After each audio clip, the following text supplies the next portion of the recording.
So Ant Farm was a collective of artists who were really inspired by Marshall McLuhan. They wanted to take back this medium, and they were really upset with this idea of like how, culture was changing and there was like this one voice in culture.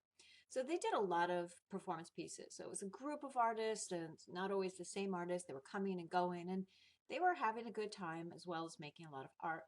This was a piece that a lot of people have seen before. It often shows up in the background of movies and stuff, Cadillac Ranch, where they took like all the Cadillacs from like, I don't remember exactly what years of production, but they're like buried in the ground. And then over the years, people have come and spray painted on them. That wasn't something that they did. But other things that they did, they would go around with performances and they created these clean air pods and they would have inflatable architecture.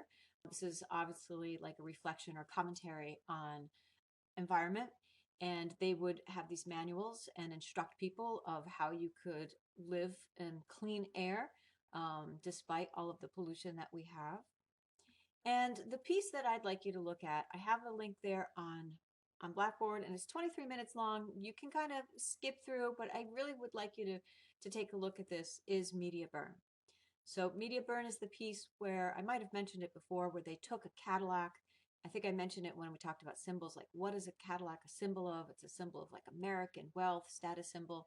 And they rammed it through a wall of TVs that was lit up, but they had invited the media to come and to see this Media Burn piece. But it was a whole performance piece. There's like an artist version of JFK coming and talking to them and giving a whole sort of speech. And it's pretty funny, but you can just kind of like skip through that sort of thing. But I'd like you to pause and go watch that on Blackboard. And then after you've watched that, there's another one from Andrew Thomas Hwang, Dollface, which is a more contemporary piece, meaning it's not as old a piece.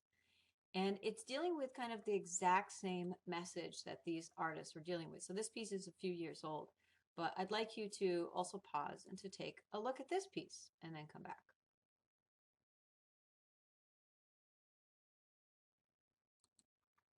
So what we're seeing in this piece, it's really the same message. It's this idea that you're spending too much time looking at this box and trying to set this to be your standard. And what it's doing is it's destroying you, right? So this is an old message, but it's been around and it's still around. Then we have artists kind of in contrast to Ant Farm. Ant Farm was definitely having a good old time. Vito Acconci, who died a few years ago, he's much more on the serious side of video art. So he started out as a poet, and here's some like examples of the work that he did, which was very visual as well. And then he transformed himself into a performance artist, and then he started using video, and he's all the time using his body mostly as the subject. And so here's like a really interesting piece, that theme song that I'd like you to watch. I have it on Blackboard and I'll take you to this link. It's low quality. And I know at first you're going to watch it and you're going to think this is slightly on the creepy side. So pause this video for a moment, go and watch it, the Vito Acconci theme song. But I don't want you to look at this as creepy. I want you to think about this almost in the same way that the Coke commercial was.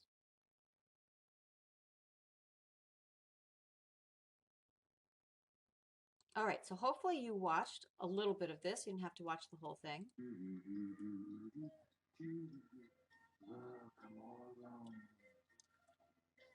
So what's he doing here? What he's doing is pretty much mocking or satire of that Coke commercial. So he's acting like he knows you. Again, it's this fake intimacy. He's talking to you like, there you are. You're the one that I want. And then, almost as if in a parenthesis, he admits the subscript. He says, I don't actually know who you are.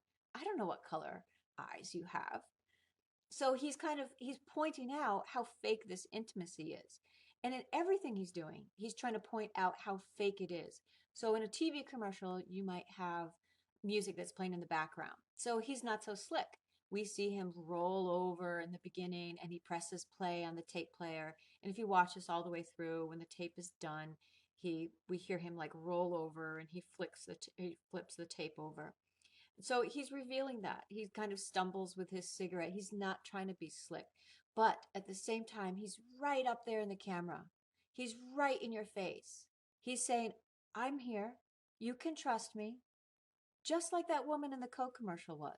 It's kind of like those commercials you see like for Tide, where it's like, yes, if you buy this product, you're going to also have long, beautiful blonde hair and have a little puppy by you. Right? He's trying to like sort of ad bust them, just saying like, this is fake intimacy. This is not real. So he's actually less creepy, I think, than what you have going on in the Coke commercial, where she really tries to make you think that she cares about you and that you're her friend. He's like revealing, I don't really know who you are. By the way, Vito Acconci left the art world. I think around the 80s, he stopped making video. And in the 90s, he reconfigured himself and making architecture. Now, he was never an architect. He just created an architectural studio where he hired architects and he hired people to make models. And so he has some fantastic, crazy ideas. Here's some examples of some of his architecture. It's just, I think, kind of interesting to see a lot of these video artists from the 60s, 70s. Some are still making video, and a lot of them moved on to other things, kind of more sculpture or architecture, or they switched mediums. So just kind of interesting context. The next artist I would like you to look at, and there's a link on Blackboard for Muntadas. He just goes by his last name. It's Antonio Muntadas, but he goes by Muntadas, a Spanish artist. And I'd like you to look at the video for Entre en Between.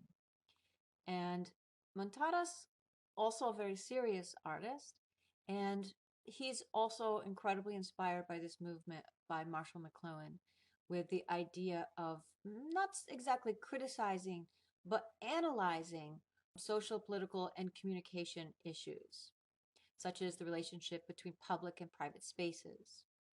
So he's done a lot of work that basically criticizes, or it's on the verge of criticizing, or it's getting you to think about the media, video, internet, like all these different kinds of forms of communication. He's getting us to think about all of these different things, getting us to think about censorship, for example. So I'd like you to pause and come back after you've watched Muntadas Entre en Between.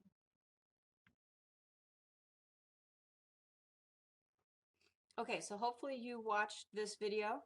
It's I know it's kind of overwhelming because they take you through this really vast exposition of his work. This is one of my favorite pieces. So he's like critical even of the art world. I don't know if it's critical. It's just, trying to get you to think about things, get you to think about translation, and just thinking big picture about everything. This boardroom piece is also another very interesting piece. So just kind of a brief overview.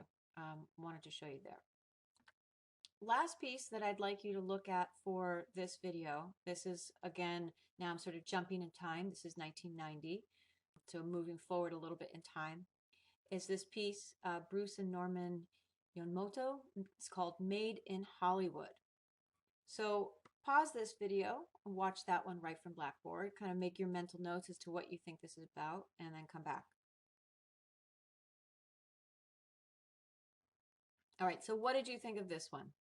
We start out and she's in this lovely, super saturated color world. This is the movie, right? This is like the Hollywood movie where everything looks so beautiful. And then she walks off camera or walks off the scene, and this is supposed to be reality. It becomes black and white. But the conversation that they're having, they're not speaking to each other in the way that like normal people speak. Everything they're saying is really taken, like these are like the major lines from major old films. It's all like movie talk that they have to each other, scripted movie talk. And then what does she say is the real reality of where's happiness really?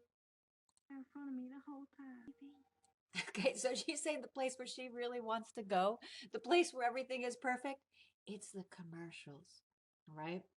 So a little bit of satire there. All right, so that's going to be the end of this series, and then next we're going to look at some artists who appropriate footage.